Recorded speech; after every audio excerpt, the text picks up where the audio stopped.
ان کی body language کے بارے میں آپ نے بات کی، وہ یقیناً شکستہ نظر آ رہی تھی. ذرائع بتا رہے ہیں کہ پرویز الہی صاحب نے آخری مومنٹ تک بھی جو ہے وہ کوشش کی ہے کہ خان صاحب کسی طریقے سے مان جائیں کہ اسمبلیوں کو نہ توڑا جائے. تو میرے خیال میں وہ پیچھے ہٹ کے بیٹھ گئے ہیں، یا پھر آپ اس حوالے سے رہنمائی کر سکیں کہ اب جو بھی ہوگا خان صاحب آپ کے اوپر. دوسرے چیف منسٹر کے بارے میں بھی تھوڑی سی بات کر لیتے ہیں.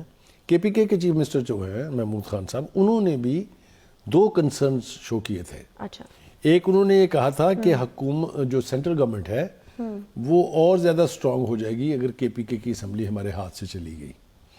دوسری جو اہم بات ہے وہ یہ انہوں نے کہا کہ ایک کثیر تعداد ہمارے جو اراکین اسمبلی ہیں کے پی کے وہ یہ کہتے ہیں کہ ہمارے پروجیکٹس جو ہیں وہ آن گوئنگ ہیں، نیئر کمپلیشن ہیں، اور سینکشن ہو گئے ہوئے پیسے ٹرانسفر ہونے باقی ہیں. اگر یہ سب کچھ ہمارے پاس نہیں ہوگا تو ہم نیکسٹ ٹائم ووٹ مانگنے کے لیے کس حیثیت میں جائیں گے جب کسی کا کوئی کام ہی نہیں ہوا ہوگا. ایک دوسرا 2 باتیں انہوں نے کہہ دی تھی. جو پرویز الہی صاحب ہیں ان کا ڈیلیما کچھ اور ہے. دیکھیے، میں نے پہلے آپ کو کہا کہ وہ سیزنڈ پولیٹیشین ہیں. انہوں نے مختلف قسم کے حالات دیکھے ہوئے ہیں، مارشل لا نپٹائے ہوئے ہیں. انہوں نے نون لیگ کی حکومت کے اندر کافی یعنی مار پیٹ تو شاید برا لفظ ہے، لیکن انہوں نے کافی سفر کیا ہوا ہے. اس لیے ان کے پاس تجربہ بہت ہے. وہ بھی 2 باتیں کہہ رہے ہیں. ان کے ہاں جو ایم پیز ہیں، وہ بھی جو ایم پی ایز ہیں، وہ یہ کہہ رہے ہیں کہ آپ اسمبلی نہ توڑیں کیونکہ ہمارے سارے پروجیکٹ. اور آپ نے دیکھا کہ آج ایک ڈیولپمنٹ یہ ہوئی ہے کہ اسٹیٹسٹک ڈویژن نے خط لکھ دیا ہے الیکشن کمیشن کو کہ ہم تیار نہیں ہیں بھائی.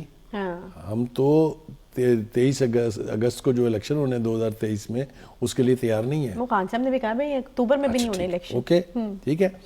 تو کہنے کا مطلب یہ ہے کہ یہ ساری چیزیں اگر آپ اپنے سامنے رکھیں تو you have to act more wisely.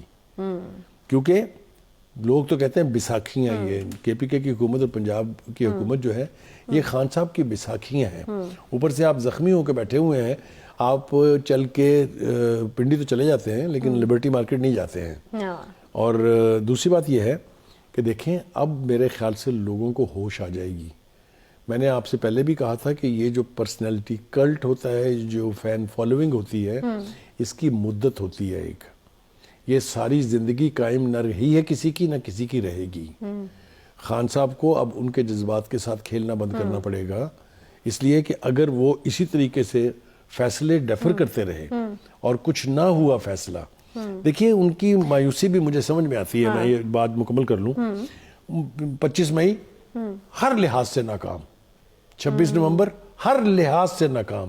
آج انہوں نے ایک اور جھوٹ بولا. ان کا لاکھوں لوگ تھے وہاں. میں اگر دھرنا دے دیتا تو قتل عام ہو جانا تھا وہاں پر. کسی بھی سٹیج کے اوپر 15 سے 20 ہزار سے زیادہ لوگ نہیں تھے اس میں. یہ اسیسمنٹ جو ہے یہ سروے کرنے والوں کی بھی ہے، یہ ایجنسیوں کی رپورٹس بھی ہے. تو آپ نے یہ اسمبلیاں تعلیل کرنے کا فیصلہ ہی اس لیے کیا کیونکہ آپ کو پتا تھا کہ وہ آپ کا حقیقی آزادی مارچ دم توڑ چکا ہے. آپ نے اتنا تھکایا ہے اپنے فالوورز کو. 51 جلسے کیے آپ نے کئی دفعہ پروٹیسٹ شہروں میں اور ڈویژن لیول کے اوپر کروائے. اب وہ اگلی دفعہ کسی بات سے ہی نکلیں گے. یہ میری بات آپ لکھ لیں.